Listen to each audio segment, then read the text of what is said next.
Hello and welcome to episode 1 of the Women of Wrestling podcast. I'm Stu Allen and I'm here with Lee Burton. Hi guys, this is probably going to be the first of what we hope will be many Women of Wrestling podcasts, not necessarily on a sort of regular basis as far as the intervals are concerned, but it's kind of when the mood takes us. So you might get a couple within a couple of weeks, you might get somewhere, it might be a little bit longer in between, but you know, we're going to keep doing them as long as we find interesting people in the female grap game to talk to. Yeah, that's pretty much it. I mean, don't expect this to be a weekly podcast. We're going to do these as long as we have people to talk to and as long as we have the time to schedule them. If you're listening to this, then hopefully already you're a fan of women's wrestling, or at the very least women in wrestling. And hopefully what we'll do over the course of the next few episodes is we'll find people that you want to hear really get on their soapbox and tell their story. That's kind of what we want to do here. Both myself and Lee, we've both got experience previously doing wrestling podcasts. Lee with the Power Slam Radio podcast, myself with the S&M show. And I mean, I think it's probably fair to say, Lee, that on both of our shows we sort of tried to push the women's wrestling envelope as much as we could and what we had to work with. But with both of our shows kind of being defunct at the minute, we thought we might as well push ahead and do something more specific to the genre.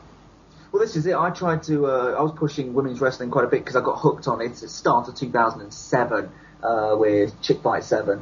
And then from then on, I just tried to give it as much of a plug as I could. I mentioned Chick Fight wherever I could, and then I got into Shimmer a bit more. And now it's just expanded and expanded. And quite frankly, I think it deserved a podcast of its own. Yeah, I think that's it. And that's why we're, quite simply the Women of Wrestling podcast. We're going to try and keep it nice and simple here so that it's easy to find.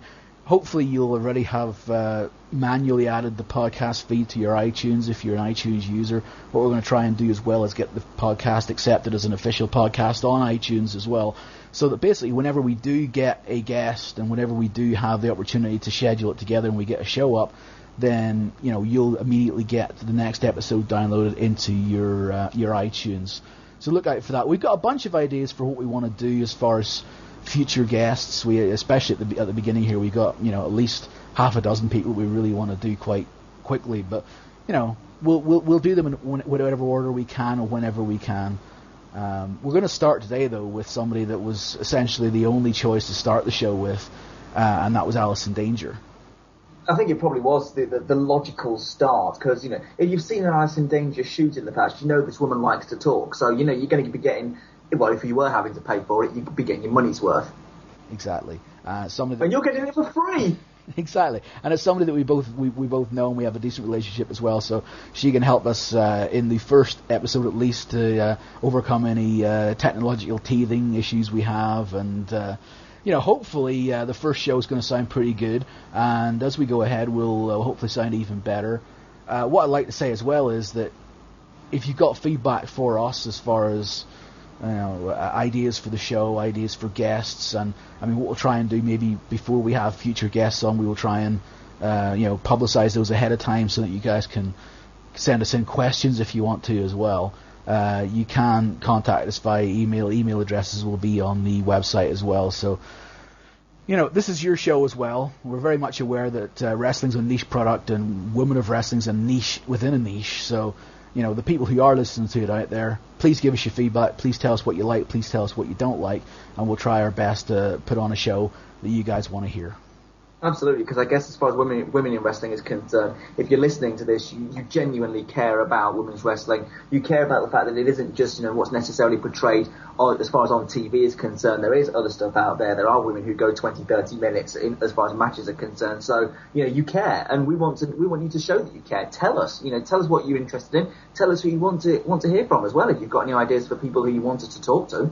Absolutely. So, I mean, without any further ado, there's no point in us chit-chatting too long because we're a couple of minutes away from getting Allison Danger on the line. We're going to get her on and we'll see what she's got to say on the eve of tickets going on sale for the next Shimmer show. It's going to be November 8th in Berwyn, Illinois. Now we are back with Allison Danger, the first guest on our brand new show. Allison, welcome. Woohoo! Yay! Hello, everybody. I've been watching a lot of Scrubs, so I want to do it like Ted style. Like, hello! I have no idea what you're talking about. Stu, what is wrong with you? Have you not watched Scrubs? How does anybody not watch Scrubs? I don't watch Scrubs either. What? Now I This is really the shortest question your interview ever. sexuality. Thanks very much. Yeah, that's great. Okay, this is going to be the shortest interview ever. Actually, the first thing I wanted to ask, because this is the one that's been bugging me for a little while, I really wanted to ask you about this. So I hope you're able to just be honest with us. What did you think of Jenna versus Charmel at Victory Road? Oh, God.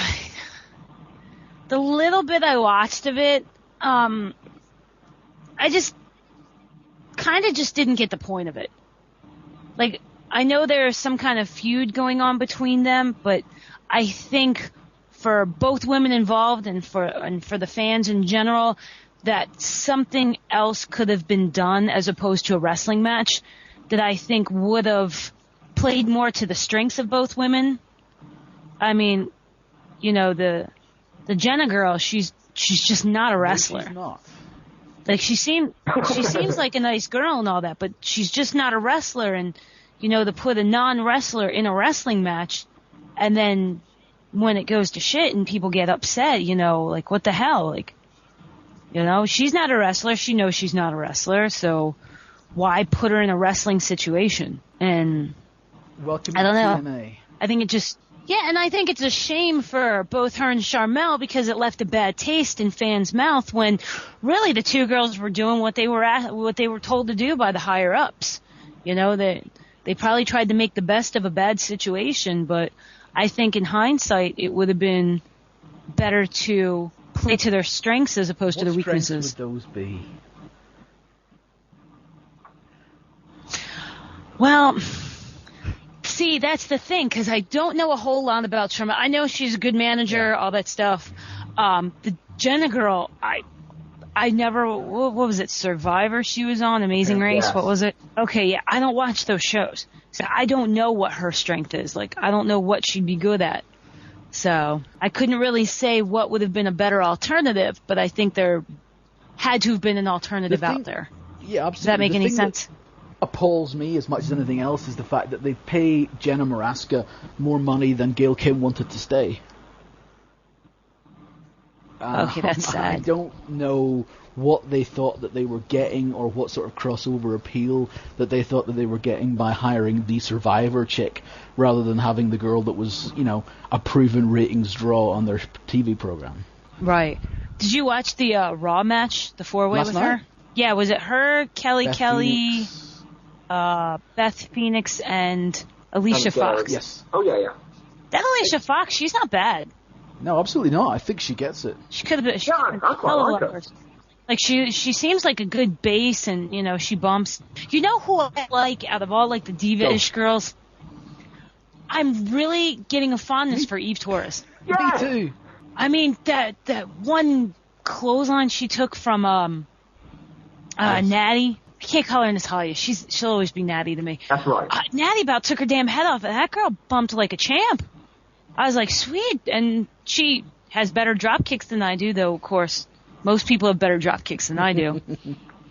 So, yeah, No, like I'm really impressed by the Eve girl. And somebody asked on my message board the other day if you could pick a diva, you know, like which one would you grab? And I said I would grab Eve and bring her to Shimmer if I had to. If I couldn't have like Mickey or Beth or Natty back, you know. So You know, I'm so yeah, I would glad that you said Eve right there. Does it give validity to your arguments?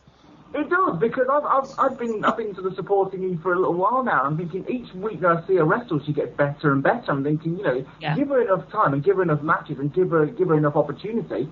She's going to do something, because she's not, you know, unlike Kelly or Alicia, for instance. Even though, you know, they seem to be going out there and not embarrassing themselves, Eve just looks a bit more. She's got a bit more brawn to her, I suppose. She doesn't look like she's going to fall to bits. She's a little more convincing, like physically. Yeah, that's probably it. Yeah. And she's proven that she can hang in there, you know. And I think working with Natty's got to do wonders for her, because I mean, how do you work with Natty Neihart and not learn something? I mean, the girl's awesome. You can learn how For to her, I miss her. Oh God, I'd love to have her back at Shimmer. Hopefully one day. Well, hopefully for me, maybe not hopefully for her, because then that means she gets fired. Yeah. Yeah, and I want what's best for Natty, but if I'm going to be a complete selfish cow, I'm going to be like, I'd take her back. Cool. I guess there was that kind of I guess not disappointment, I suppose, but the fact that the Beth was in for volumes 1 and 2 of Shimmer, and then Natty was in for 7 and 8, and you think these girls could sort of run in Shimmer, but somebody else also thought, well, they could run in WWE, so they got signed up. Yep. And you can't blame them. I mean, like Punk once told me something along the lines of, when people ask what you do and you tell them you're a wrestler and like, oh, on TV, and you say no, they kind of look like, oh, well then you're really not a wrestler. You're just a wannabe. And then when you get that WWE contract and they're like, oh, you meet those same people and you're like, yeah, I'm a wrestler. On TV, yes. All of a sudden it just changes, it makes you more legit in the general public's eye. And so I think it works out well. And of course, the money is a little bit better than what Dave pays. That probably helps as well. Dave's not giving me WWE money yet. Speaking of WWE money, the latest person to sign up for developmental was Serena Deeb, who's recently gone down to Florida. I don't know how long she needs to spend in Florida, because I think she's pretty much ready to come up right now, isn't she? That would be awesome if she came up right now. She's using the name Serena Mancini now, which I like to think is a tribute to Melrose Place returning soon. Now, see, I never watched Melrose Place instead of Scrubs. That's what you should be doing. What? No. Melrose Place, the few episodes I saw of that, I'm like, this is horrible. This is absolutely horrible. It's like Sex in the City bad. It's meant to be horrible. Oh, Scrubs is funny. I can't believe you two don't watch Scrubs. Seriously, you should be ashamed of yourselves. In fairness, I would rather watch Scrubs than Melrose Place. Yes, thank you. This isn't to suck up to the guest either, Stu. Just seriously, I'd rather watch Scrubs.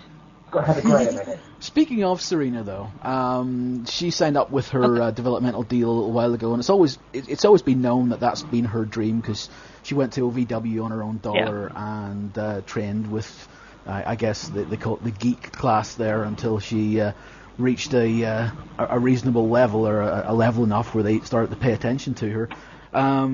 Did you guys know at the time of the last Shimmer taping that this was looking likely that it might happen this year?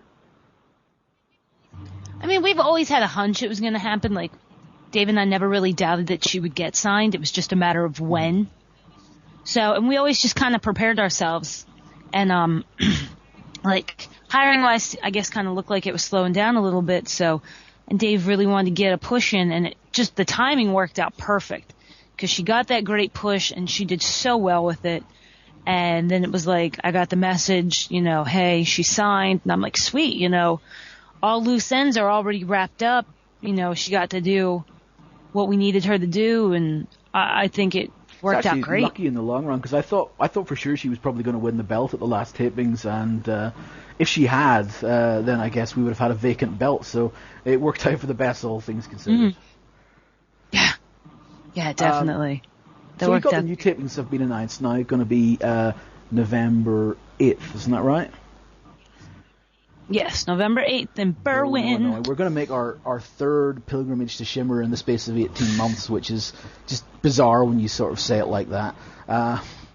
It's idiotic on our part. Our credit cards are on. Yeah, that's commitment, guys. Just getting over the last trip. But it's going to be the 4th anniversary now of Shimmer, and I know obviously Shimmer don't exactly run a lot of shows during the space of a year, but I mean, when you and Dave sat down and discussed the prospect of running a show, all-women's show, did you ever consider that something like this was going to get to 4 years and still be in operation? I think deep down I wanted it to, but like with every promotion, you always have your doubts because you never know what's going to happen. So it was kind of like one of those things where we just took it one show at a time.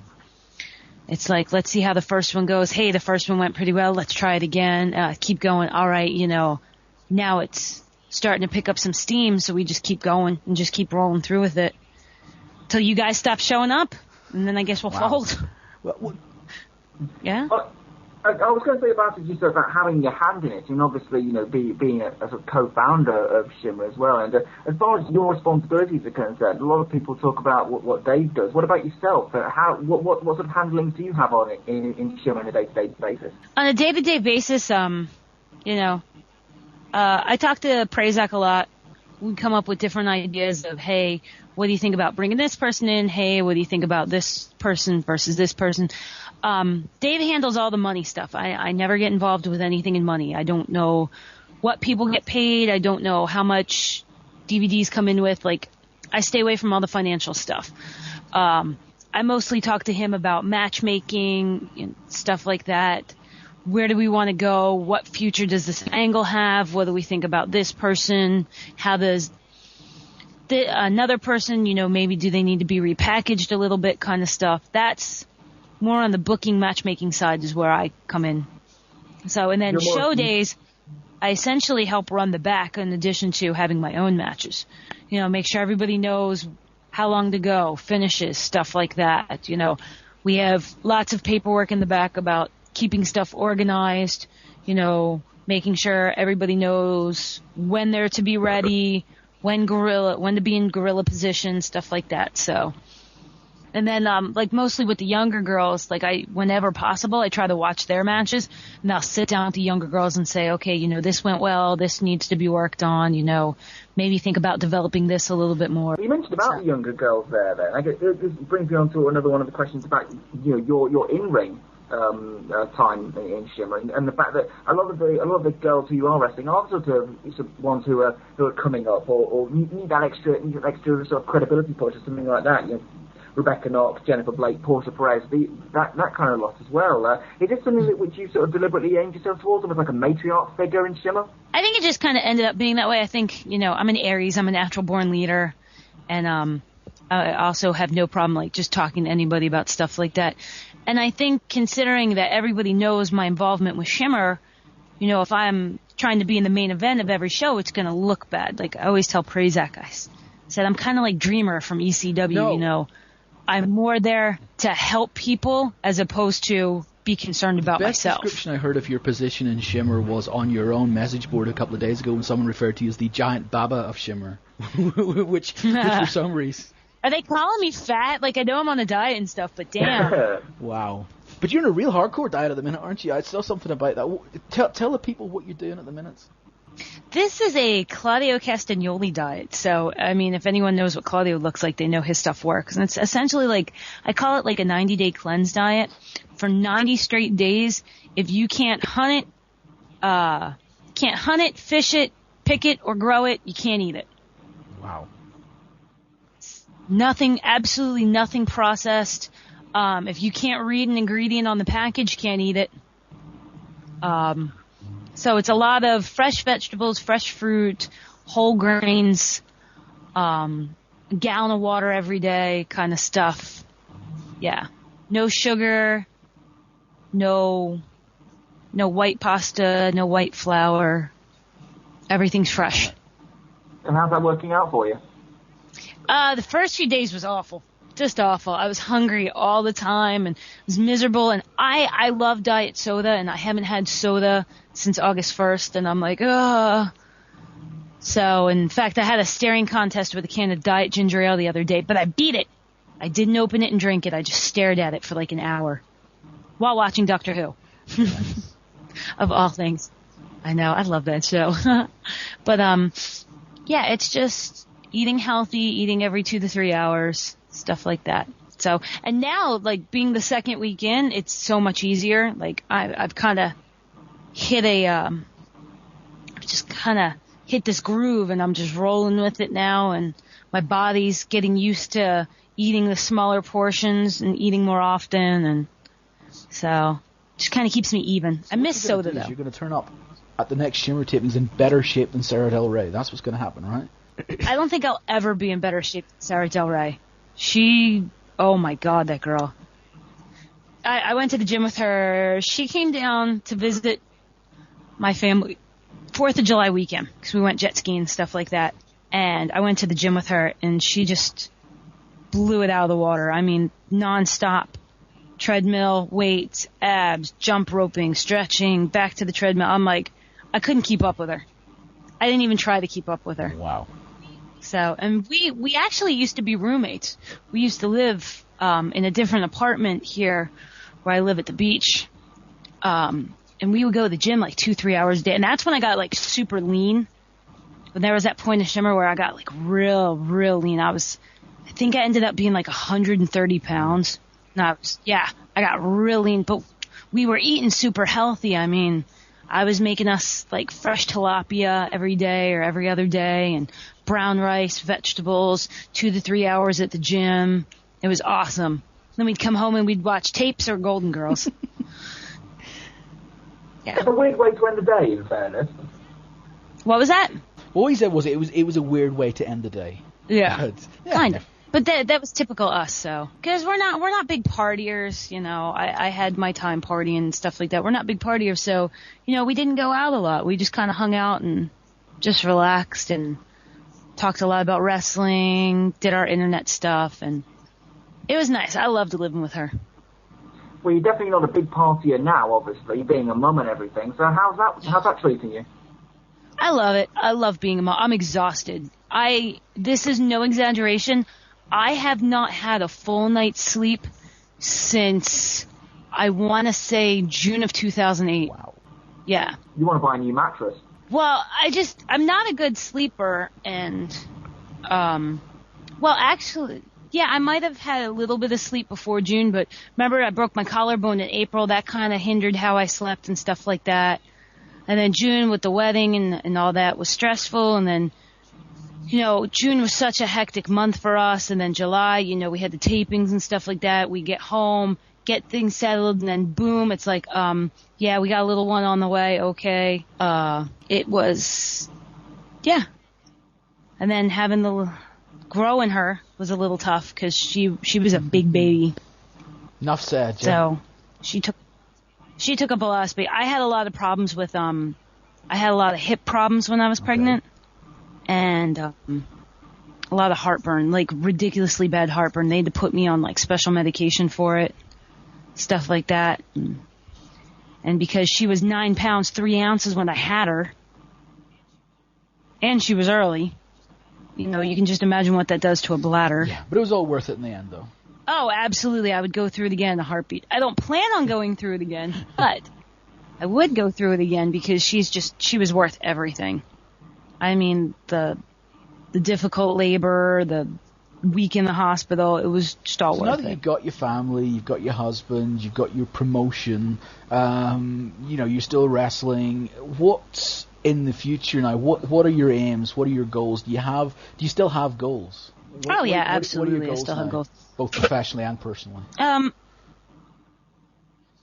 Professionally, I'd love to go back and do at least one more tour of Europe. I loved wrestling over there, wrestling in the UK. I loved, you know, my time at Irish Whip. I love wrestling in Germany, and I'd like to go back to Europe at least one more time. Eventually, I'd like to be one of the few female bookers. Like, if I could ever get into either keep Shimmer running and make it like something super profitable, or, you know, maybe get an office job with TNA, something like that, you know. I would love to put my brain to work when my body finally gives out. I'd like to stay somehow in wrestling. And if, you know, it all ended tomorrow and there was no more wrestling ever again, I do have a degree in dentistry. Really? Yeah, crap. not as a dentist, but, you know, as a dental assistant, lab work, all that stuff. I would probably go back to dentistry because I used to be in dentistry. Before I broke into wrestling, I was actually a dental assistant. Oh, okay. I mean, yeah. And I love that job. Damn good at it. You broke into wrestling basically when your brother Steve, took you along to an ECW show one time. Isn't that the story? No. I actually, I would go to the shows with him and meet people, but it was Francine that actually took me to an indie show that she was doing. And Sandman broke me in there. So I broke it. Yeah, my first stuff was with Sandman and with Francine's encouragement, and so that's where it all started. That was a little over 9 years ago. Was that actually in ECW, or was that in another independent? It was during ECW, but it was an independent. It was IWA Reading. So you never got to experience the ECW locker room particularly, did you? Not as a worker. I got to hang out with everybody, though. You know, I would go on the road. I would travel a bit with, Blue Meanie. I'd go to pay-per-views with him, or I'd hang out with Francine, or, you know, Dom was really good to me. You know, everyone was good. And then when I broke in, you know, Mike Keener, one of the referees for ECW, he was one of my trainers along with Steve, and a guy that never got to make it to ECW, named Rapid Fire Maldonado. So it just kind of worked out that way. But it's nice because like everybody at ECW was really, really cool to me. Like even Paul Heyman was super nice to me. Dreamer was always really cool. Rhino was one of the nicest guys. You know, everyone was really cool there. So, and then when I see them in other places, it's like I have that advantage that I know them and I can like at least go up and say hi and stuff like that, where other wrestlers might not know them and not be able to really get to talk to them like I get to. So very fortunate to have that. I guess other people would be intimidated to go up and see them because they would consider them as being stars. Do you ever get intimidated meeting a wrestler that you've never seen before that you remember from TV or something like that? You ever? Steamboat intimidated me. Definitely. Yeah, Steamboat intimidated me. And it didn't help that I accidentally yelled at him. You didn't. What did you do? Oh, I never told this story. Okay. So this was back in my Ring of Honor days. Remember when Punk was there and Steamboat came in? They had that nice little feud going. Well, the first night that I met Steamboat was at the Rec Center in Elizabeth, New Jersey. And we had like a really great place to get dressed. It was air conditioned. It was wide open. Lots of bathrooms because like we would share locker rooms with the guys, but the girls would always try and go into a bathroom or find another room to change in before we'd go back in the locker room. Or, you know, if worse came to worse, we'd hold up towels for each other because, you know, you don't want to be that girl that just nudes up in front of the boys. That's just not cool. So I'm in the bathroom and I can't remember if I was actually on the toilet or just finished using the toilet and was naked and getting dressed. But either way, Steamboat opened the door because the lock didn't work. And I didn't know it, neither did he. And he opened the door and I grabbed it and I screamed. Like I screamed and I slammed it in his face. I didn't know it was him. I never saw that it was him. I just know that, oh my God, I'm naked. I may or may not be peeing. And somebody's trying to walk in the bathroom. First instinct, yell, holy shit, slam the door shut. So I get dressed really quick and I come out and Punk is standing there and he's laughing his ass off. And I'm like, somebody just walked in, like, what the hell? What just happened? He goes, dude, you owe Ricky Steamboat a huge apology. I'm like, Punk, no. Because Punk knows, like, I, like, was crushing on Steamboat when I was a little girl. So I was like, no. I'm like, dude, seriously, no. And he's like, yeah, he's over there. And I was like, oh my God, my first thing was Steamboat. And I shoved the door in his face and yelled. So I walked up to him like, sir, I'm so sorry. And like my tail's tucked between my legs and I'm thinking if I don't die on the spot, I'm going to go hide somewhere and cry.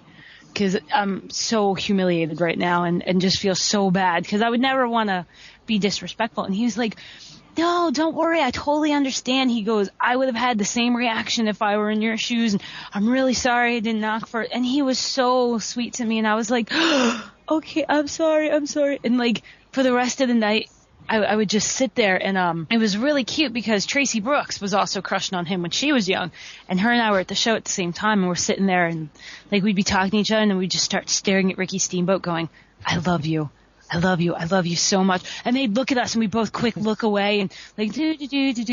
And then when we would see that he wasn't looking anymore, we'd both start staring at him and like blow him kisses and stuff like that. And my little girl just came in. Hi, kitten. Hi, baby. What's going on?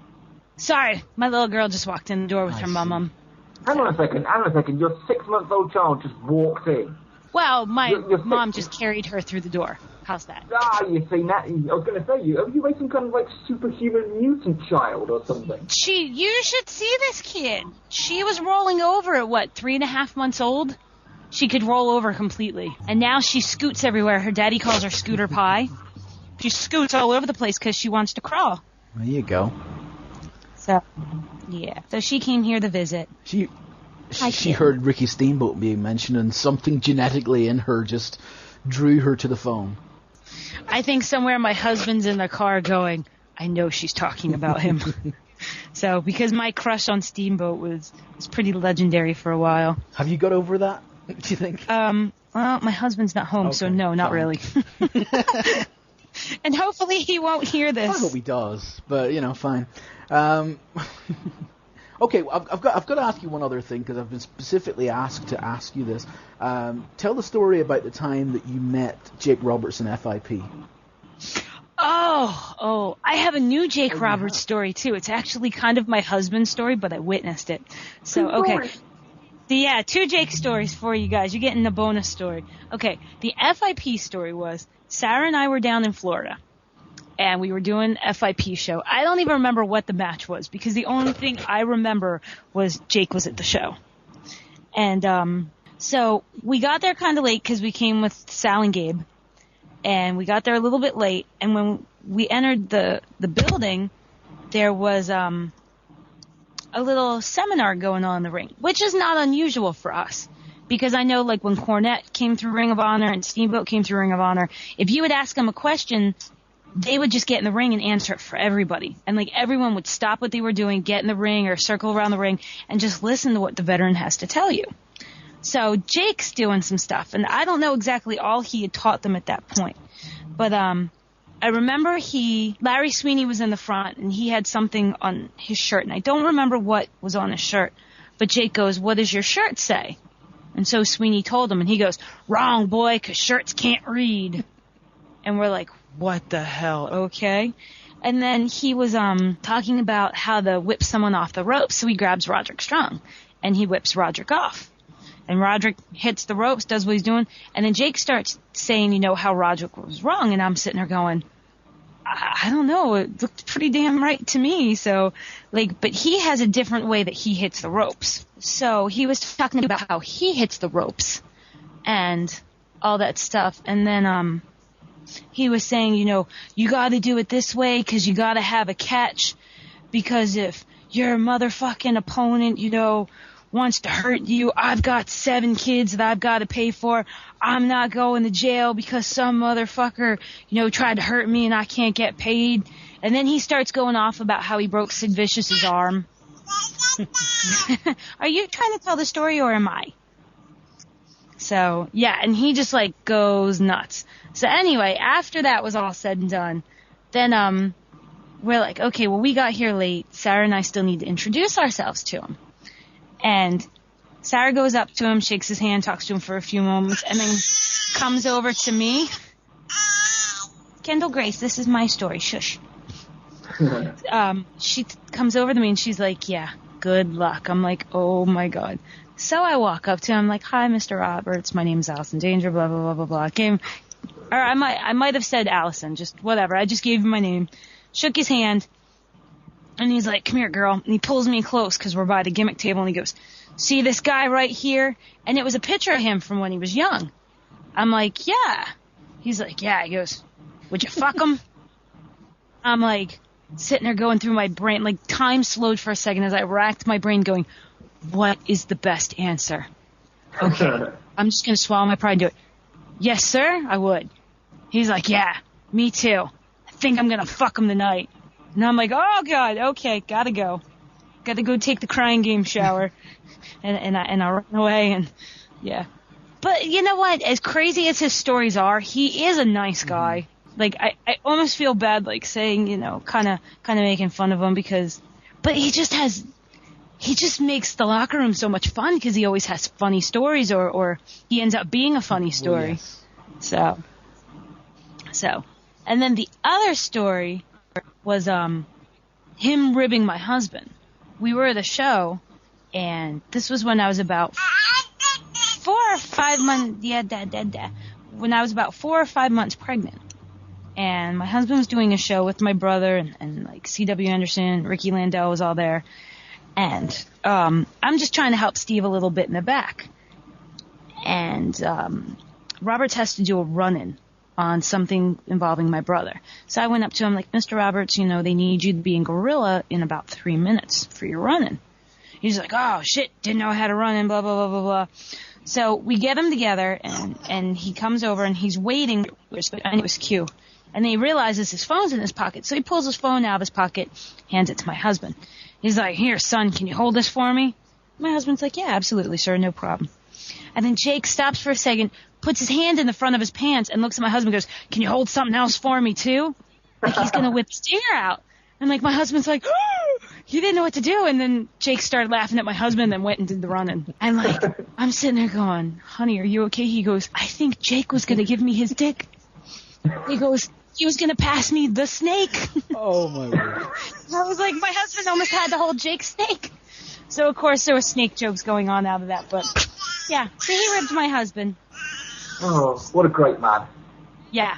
So, and, of course, he's sitting there holding Jake's phone, and I'm like, oh, if it wasn't Jake, I would look through it, but I would feel so bad. But I really want to, like, find out, like, what if Vince's number's in there? I could call McMahon on his cell phone. Vince, this is Jake. I got an idea for you, brother. But I was a good girl. I stayed out of his phone. It's because I have a very honest husband. Very good, very good. I've got a question for you with regards to, you mentioned earlier on Larry Sweeney just in passing, and certainly hope he's getting better. Yeah. He's had his issues recently. But something I did want to ask you about was the last time that you were in Ring of Honor, you were involved in a somewhat controversial angle involving Larry and Bobby Dempsey, which, if I remember rightly, for those who haven't seen it, involved you getting knocked unconscious, and then I guess Bobby Dempsey being thrust upon you. People exploded with fury about this at the time. I mean, when people explode with fury about potential sort of they called it a rape angle and so on. I mean, does something like that do you care about that, or do you just laugh at the reaction that you get from something like that? Well, like with that particular angle, like part of being in wrestling and getting your name out there is sometimes you get into angles that people may not necessarily like, but it pushes an envelope. And right there, you get that press. And when we originally, like when I got to the building and Gabe came up with the idea, like it never actually, initially it didn't sound bad, but it never went as far as it did in the ring.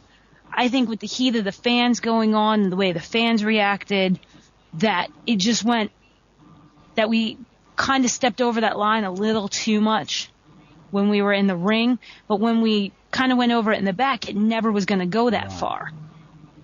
And I think part of what happened was that it wasn't just what we were doing, it was the way the New York fans reacted, because they kind of cheered Sweeney in it.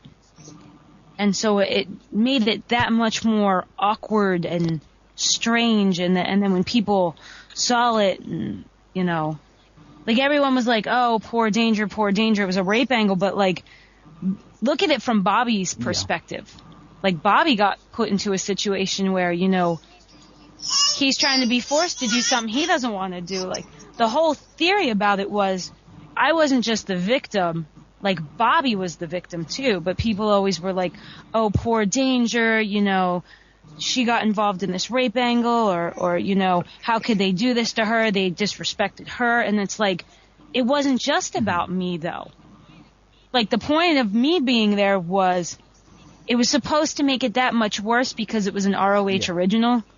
Like it was somebody that was there in the company. It was the first female and stuff like that. But it was really more about the humiliation of Bobby Dempsey. So, and like I felt kind of bad because like, I think a lot of people missed that. And it was supposed to give Sweeney a lot more heat, but like, Sweeney's so good on the mic, sometimes he would get the pops as opposed to the heat. So this was something to like genuinely get him heat, genuinely get him hated. And it was kind of like an old school thing where, you step over that line like they did back in the day. I think sometimes in promotions today, people play it even a little too safe. So... But it didn't quite get over the way it was supposed to, and I think part of it was that may not have been the city to do it in, or in hindsight, it may not have even been the exact way to do it. But what's done is done, and I don't dwell on it, and I don't hate anybody for it. And no, it's just one of those things where the fan reaction was the complete opposite of what it should have been, as far as. In a different time period, certainly Larry Sweeney would have been hated for it, but I guess given the fans and given the city and given the circumstances, for whatever reason, people liked him for it. What about given that we've got Kendall as an extra on this, an extra guest, shall we say, the second guest on the show? I mean, she's kind of already involved in a wrestling angle now with yourself and Portia and Shimmer. Any sort of regrets or any sort of qualms about, sort of using that real life thing to heat up an angle in Shimmer?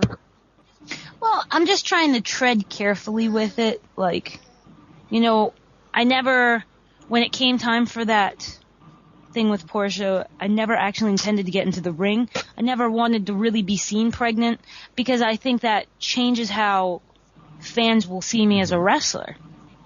Because they've always seen me as a wrestler. They never really got to see that more personal human side of me except for like the little touches here and there I would give the fans. So yeah, the game plan for me initially was to keep my stomach out of it, and then Dave came up with the idea, and it started out as a joke, and the more we thought about it, we were like, oh yeah, it could really stir up some big heat for Portia, because again, like with Sweeney, Portia's character was getting a lot of pops, because I guess in this day and age, it's kind of the cool thing to like the heels and to boo the faces. Sure. So, but you got to give them a real reason to hate you. So. And the whole point was to never actually say she was going to harm the baby, but to allude it and let fans' imaginations run wild. Yeah.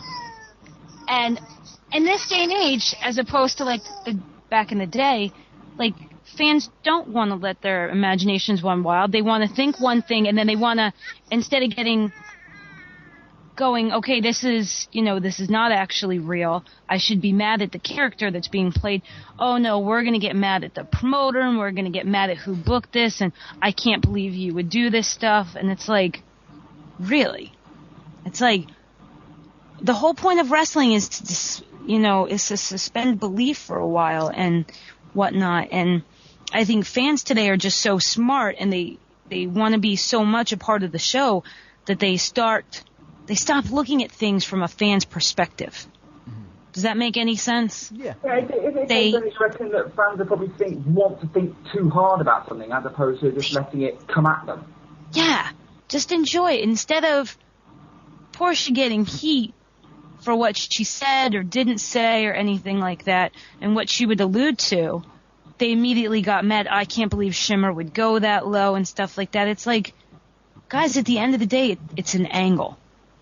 Do you really think that I would put myself or my unborn child in a situation where she was going to be hurt? No. Of course. I wouldn't. Like, if I legit thought somebody really wanted to hurt her, am I going to put her out there? No, of course not. So, and I've already steeled myself to this because I remember when my nephew, was around when he was younger, and my brother would do ECW shows, he had so much heat that the fans, to try and unnerve him, would go after my nephew. Okay. And I remember Atlas threw out somebody who had a Colby die sign at a pay-per-view or a live event or something like that. And it's like, sometimes fans hate a person or a character so much that they want to go for the jugular. They're like, just booing them doesn't seem to get to them, so they're going to try and go personal. So I've already prepared myself for the fact that people are going to try and use Kendall against me. Uh-huh.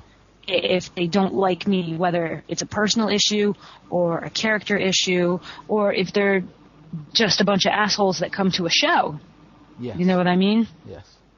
So, and people have already started doing it. People started doing that stuff in May. And I'm just like, whatever. Really? Yeah, people already started doing that. We hope your baby dies stuff, like, legit, because they just want to be assholes. Wow. And it's like, in the grand scheme of things, do you really want a baby to die? No. No. Does it still rattle you, though, when people might say that? No, because, like, if I weren't in wrestling, that would devastate me. But I think of it like this. They don't like me, so they're going to try and say stuff to hurt me. And I love my daughter, and I will take care of her till the end of time, and I have to steel myself against it. You have to have a really, really thick skin in wrestling. Yes, you do, sweetie. Because people are going to say stuff. They're going to say whatever they can about you. They're going to call you fat. They're going to call you skinny. They're going to call you flat-chested. They're going to say horrible, horrible things about you, and if you let every little thing get to you, then, how are you supposed to survive in wrestling? Well, you wouldn't. And especially when they go after my daughter, that just shows me the lack of character those people have. Mm-hmm. It's like, if you really, really feel the need to say that kind of stuff, then that truly proves what a piece of shit as a person you are. So, and then to me, knowing what a piece of shit they are, it's like, well, their opinion doesn't matter because they're trash. They're oxygen thieves. I don't need that, and I don't care. So, seems logical. Yeah, you got to be tough. You got to be tough. And I actually get more upset when people say bad things about other people than when people say bad things about me. Really? Because I'm so used to it. Oh my goodness! You got your protective wing over the youngsters in the Shimmer locker room. That's the kind of thing. I do, because I've been there and I know how tough it is. You know, I mean, I didn't start out in wrestling as a wrestler, but eventually that's where my path led me. So, you know, I've had some craptastic matches, and unfortunately, some of my craptastic matches was at like Ring of Honor, where a lot of people saw them. You know, and that's a hard crowd, the Ring of Honor crowd. Yeah. At least it used to be. I mean, I've been gone for 2 years, but that's a hard crowd to deal with. And they can be very harsh and very vocal. And if you let their criticisms or their anger or their hate at you tear you apart, then you can't survive. You'll never survive. So, you know, I had to essentially put on my big girl panties. And if people were writing bad stuff about me, I could either read it and suck it up or just not read those sites. Yeah. You know, that's the thing. You just... And I would appreciate the ones that would post stuff and that would give constructive criticism. Mm-hmm. Those are the ones that I'd be like, okay, yeah, maybe, you know, I did blow a spot in this match, whatever.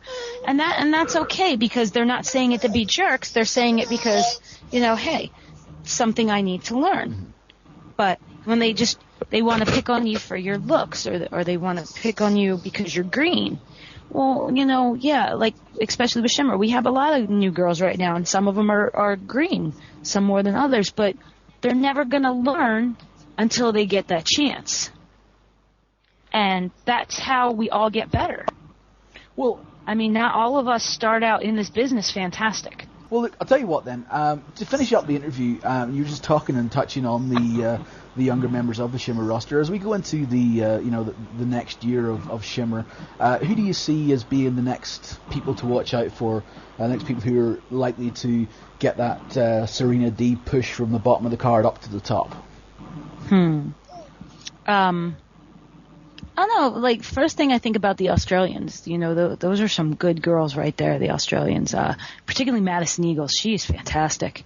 In fact, I had volume 23 in the DVD player the other day, and my brother was in town visiting with my nephew, and my brother and my husband and I sat and watched the Sarah Del Rey Madison Eagles match, and I noticed later my brother had been tweeting about it, going, this match is awesome, and like Steven was telling me how with a match like Madison Del Rey, you should be showing this to other girls because it was just such a good match. And, you know, you don't know a lot about someone like Madison Eagles here in the States, but then you see her and you're like, damn, she's really freaking good. You know, and I think that Tennille Dashwood, she's young, but she's, you know, working hard. I think Jessie McKay's got potential. Kelly Skater, I'm going to finally say her name right. I called her the wrong name for 2 straight days and no one corrected me. Okay. Yeah. What did you call her? I kept calling her Kelly Slater. That's a surfer. Well, here's the thing. I didn't even think of... No, listen to this. I didn't even take into account that it was the surfer. I was thinking that she was a Saved by the Bell mark and had wished Zach didn't marry Kelly, that Kelly married AC Slater, and thus becoming Kelly Slater, thus becoming the wrestler Kelly Slater. And so when finally, after 2 days in front of the monitor, someone finally goes, can't you read that it says Skater on her outfit? I go, oh, snap, it does. Oh, my God, I've been calling her the wrong name for 2 days. So I went up to apologize, and she took it like a champ. I guess, you know, she didn't want to be the one that corrected me. Yes. And I told her, like, the Saved by the Bell story, and that's why I thought that was her name. And she looks at me and she goes, what's Saved by the Bell? Oh, no. And I look at her, I go, how old are you? She goes, 19. And I'm like, son of a bitch. I was 13 when this girl was born. I mean, yeah, she had no idea what Saved by the Bell was because she was so young. Wow. And I look at it and I'm like, I'm 32 now. And these girls coming in are 18, 19, 20. I'm like, I feel so old. Now, this is why you need to start crushing people, maintaining your spot and clinging on to it. This is what you need to do. Start squashing people. I can't do that. That's just not me. That's just not me. But, and back to up-and-coming girls, like, I think Jen Blake has tons and tons of potential. I'm not going to put over any ninjas or their matches they may or may not have had with Daisy Hayes. No. I didn't think you would. No, we're not going to put that over. I will, though. Yeah, you do that on your own time. Okay. You're on my clock right now, Stu. Okay. But yeah, I think I think there's some up-and-comers. And it's all about getting the chance to work with us, like the older girls, and getting to branch out, getting in front of new crowds and whatnot. Because different regions expect different kind of wrestling. Mm-hmm. Down here in the South, wrestling is so easy. Oh my God, the Southern style, I've gotten so lazy in the ring. Because that Southern style, it's just so nice and slow and easy to handle and but then if I go up to Philly, I can't do that style there, and it's got to be the same with girls coming up from other regions. Mm-hmm. They can't what goes good in Texas might not go good in Chicago. What goes good in Chicago might not work in Germany. I think Vesna's going to be a force to be reckoned with. She already is. She's good. She's damn good. One of my favorite matches in my career was with her. Yeah, you weren't there for that, kid. No, that was Mommy's injury-prone year, where I had 2 serious injuries in about the course of 6 months. Did you ever see that GSW match? No, either of you guys? No. Yo, you guys got to get. It's from October 2007. It was the very last match I had before I moved back to the States when I was living in Switzerland for a while. Okay. And doing the Europe tour. Shh. Oh, somebody's fussy. And, the very last match of my tour, the very last spot going into the finish, broken eardrum. Oh. No. Yeah. I felt that sucker pop, instant pain, and then, it's one of those moments where the whole world stopped again. Like, everything was kind of like in slow motion, like I was underwater. And, it was just, painful. And I felt so bad because she felt bad because it was an honest-to-God accident. Yeah. It was just one of those things that happened. So did that put you out of action for any appreciable length of time? How long does it take somebody to come back from a broken eardrum or a burst eardrum? Do you know the Shimmer show where I teamed with Serena Deeb? Yeah. Yeah, that was about 1 week after I broke my eardrum. Oh, God. I broke it on a Saturday, flew home on Tuesday. I had to go through 4 flights with a broken eardrum. They couldn't patch it because I had to fly home. Oh. I got home on a Tuesday, flew to Shimmer on Friday. And so, if you notice, with the exception of the Dangerous Angels tag match with Natty and Melissa, any time that I've been in a tag match, it's just because I'm hurt. The one with Serena was put together because I had a broken eardrum. Wow. Yeah. Which one? What else did I do? No, I wasn't hurt with the one with Jen Blake. Okay. So that was a storyline one. And you were hurt you were hurt during the match with Melissa and Mischief. Yeah. That was the other big injury I had when I broke my first broken bone ever. I never broke a bone, minus a toe. Wow. Yeah. Well, anyway, listen, it's been. I'm going to wrap this up here. It's been a pleasure as always. I'd like to have you back for a future show again because there's always stories you can tell. You know I love Skyping with you guys. We're gonna look forward to seeing you in November. Hope that people who are listening to this show are going to come as well. Tickets on sale. Go to the Shimmer board. Contact Dave Prezak via PM. He'll sell you as many tickets as you want to buy, whether you're coming or not. And that starts August 13th, Thursday night. August 13th, Thursday night, which is when you should... Yeah, isn't that the first night of the sale? Yep, which is when you should hopefully be listening to this. If you're listening to this after August 13th, still go, still buy tickets, and we will hopefully see